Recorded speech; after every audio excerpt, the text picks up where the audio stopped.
Deuteronômio capítulos 23 e 24. Se um homem tiver os testículos esmagados ou um membro amputado, não terá permissão de entrar nas reuniões sagradas do Senhor. Se alguém for filho ilegítimo, nem ele nem seus descendentes, até a 10ª geração, terão permissão de entrar nas reuniões sagradas do Senhor. Nenhum amonita ou moabita e nenhum dos seus descendentes, até a 10ª geração, terá permissão de participar das reuniões sagradas do Senhor. Essas nações não os receberam com alimento e água quando vocês saíram do Egito. Em vez disso, contrataram Balaão, filho de Beor, nascido em Petor, da Mesopotâmia, para amaldiçoá-los. Mas o Senhor seu Deus se recusou a ouvir Balaão e transformou a maldição em bênção, pois o Senhor seu Deus os ama. Enquanto viverem, jamais promovam o bem-estar e a prosperidade dos amonitas ou moabitas. Não mostrem ódio aos edomitas, pois são seus parentes, nem aos egípcios, pois vocês viveram como estrangeiros entre eles. A 3ª geração de edomitas e egípcios poderá entrar nas reuniões sagradas do Senhor.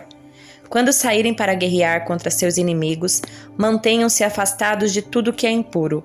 O homem que ficar cerimonialmente impuro por causa de uma poluição noturna sairá do acampamento e ficará fora o dia todo.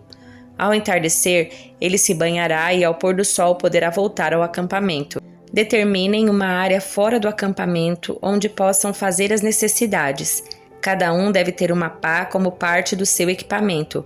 Quando forem evacuar, cavem um buraco com a pá e cubram as fezes.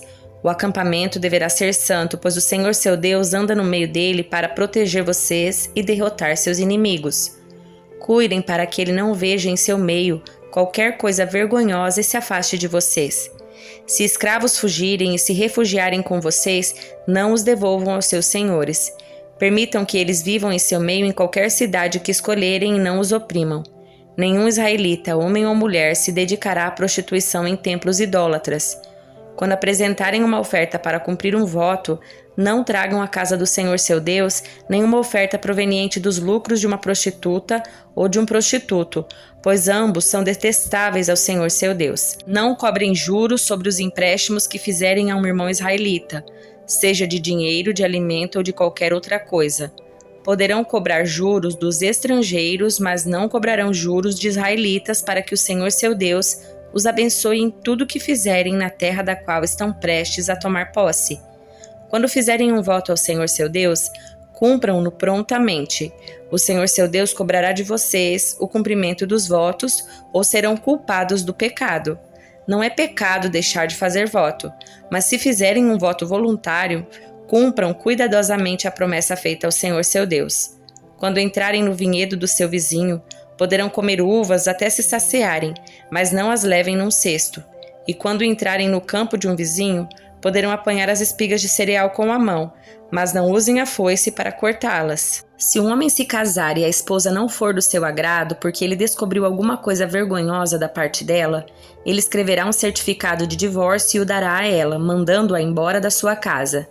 Depois de partir, ela poderá casar-se com outro homem, e se este também a rejeitar e escrever um certificado de divórcio e o der a ela, mandando-a embora da sua casa, ou até mesmo se ele morrer, o primeiro homem que a mandou embora não poderá casar-se de novo com ela, pois ela foi contaminada.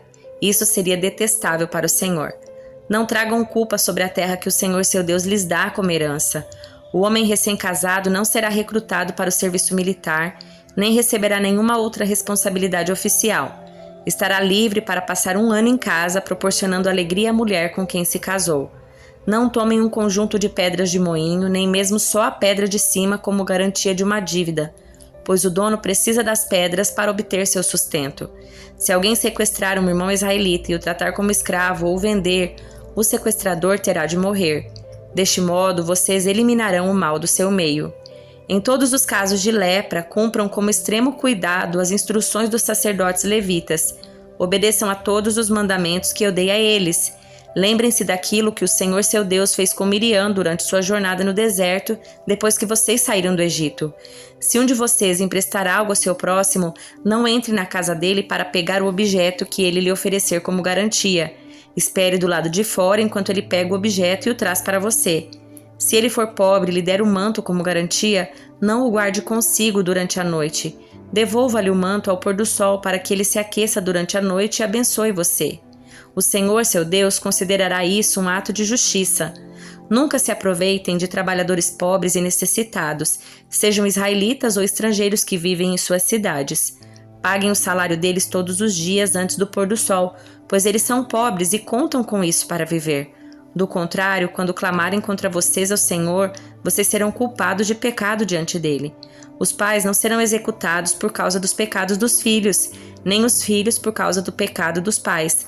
Aqueles que merecem morrer deverão ser executados por causa dos seus próprios crimes. Sejam justos com os estrangeiros e os órfãos que vivem entre vocês, e jamais aceitem a roupa de uma viúva como garantia por sua dívida.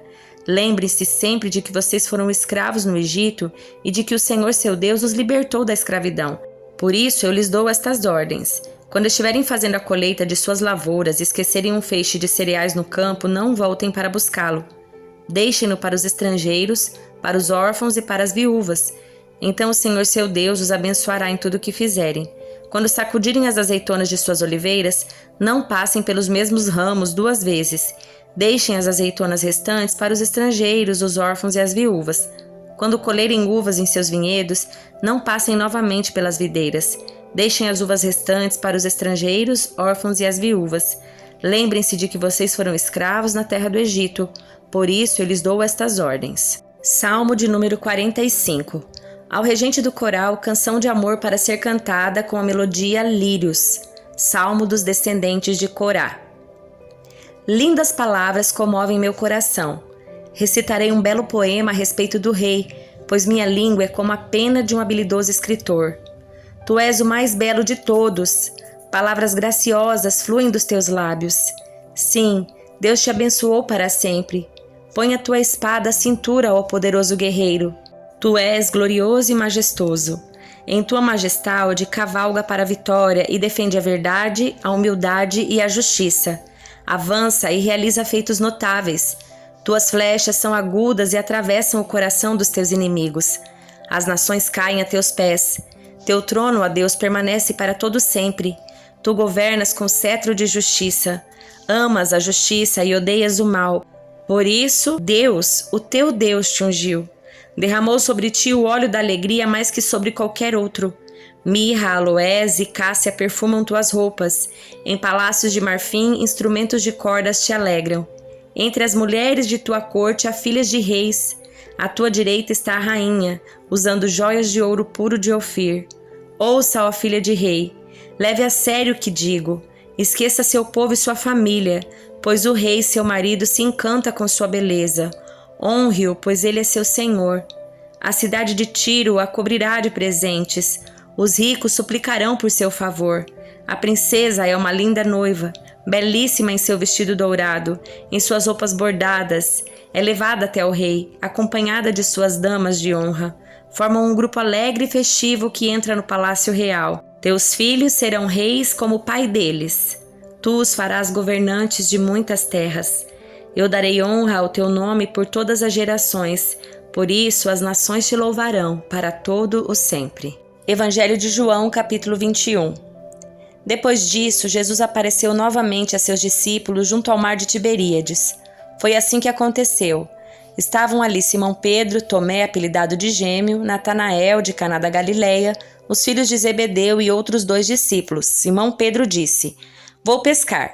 Nós também vamos, disseram os outros. Assim, entraram no barco e foram, mas não pegaram coisa alguma a noite toda. Ao amanhecer, Jesus estava na praia, mas os discípulos não o reconheceram. Ele perguntou: Filhos, por acaso vocês têm peixe para comer? Não, responderam eles. Então ele disse: Lancem a rede para o lado direito do barco e pegarão. Fizeram assim e não conseguiram recolher a rede de tão cheio de peixes que estava. O discípulo a quem Jesus amava disse a Pedro: É o Senhor? Quando Simão Pedro ouviu que era o Senhor, vestiu a capa, pois havia removido para trabalhar, e saltou na água. Os outros ficaram no barco e puxaram até a praia a rede carregada, pois estavam a apenas uns 90 metros de distância. Quando chegaram, encontraram um braseiro no qual havia um peixe e pão. Jesus disse: Tragam alguns dos peixes que vocês acabaram de pegar. Simão Pedro entrou no barco e arrastou a rede para a praia. Havia 153 peixes grandes e, no entanto, a rede não arrebentou. Venham comer, disse Jesus. Nenhum dos discípulos tinha coragem de perguntar: "Quem é você?", pois sabiam muito bem que era o Senhor. Então Jesus lhes serviu o pão e o peixe. Foi a terceira vez que Jesus apareceu a seus discípulos depois de ressuscitar dos mortos. Depois da refeição, Jesus perguntou a Simão Pedro: "Simão, filho de João, você me ama mais do que estes?" "Sim, Senhor", respondeu Pedro. "O Senhor sabe que eu o amo." "Então alimente meus cordeiros", disse Jesus. Jesus repetiu a pergunta: "Simão, filho de João, você me ama?" "Sim, Senhor", disse Pedro. "O Senhor sabe que eu o amo." "Então cuide das minhas ovelhas", disse Jesus. Pela terceira vez ele perguntou: "Simão, filho de João, você me ama?" Pedro ficou triste porque Jesus fez a pergunta pela terceira vez e disse: "O Senhor sabe todas as coisas, sabe que eu o amo." Jesus disse: "Então alimente minhas ovelhas. Eu lhe digo a verdade. Quando você era jovem, podia agir como bem entendia. Vestia-se e ia onde queria. Mas quando for velho, estenderá as mãos e outros o vestirão e o levarão aonde você não quer ir." Jesus disse isso para informá-lo com que tipo de morte ele iria glorificar a Deus. Então Jesus lhe disse: "Siga-me." Pedro se virou e viu atrás deles o discípulo a quem Jesus amava, aquele que havia se reclinado perto de Jesus durante a ceia e perguntado: "Senhor, quem o trairá?" Pedro perguntou a Jesus: "Senhor, e quanto a ele?" Jesus respondeu: "Se eu quiser que ele permaneça vivo até eu voltar, o que lhe importa? Quanto a você, siga-me." Por isso, espalhou-se entre a comunidade dos irmãos o rumor de que esse discípulo não morreria. Não foi isso, porém, o que Jesus disse. Ele apenas disse: "Se eu quiser que ele permaneça vivo até eu voltar, o que lhe importa?" Este é o discípulo que dá testemunho destes acontecimentos e que os registrou aqui, e sabemos que seu relato é fiel. Jesus também fez muitas outras coisas. Se todas fossem registradas, suponho que nem o mundo inteiro poderia conter todos os livros que seriam escritos.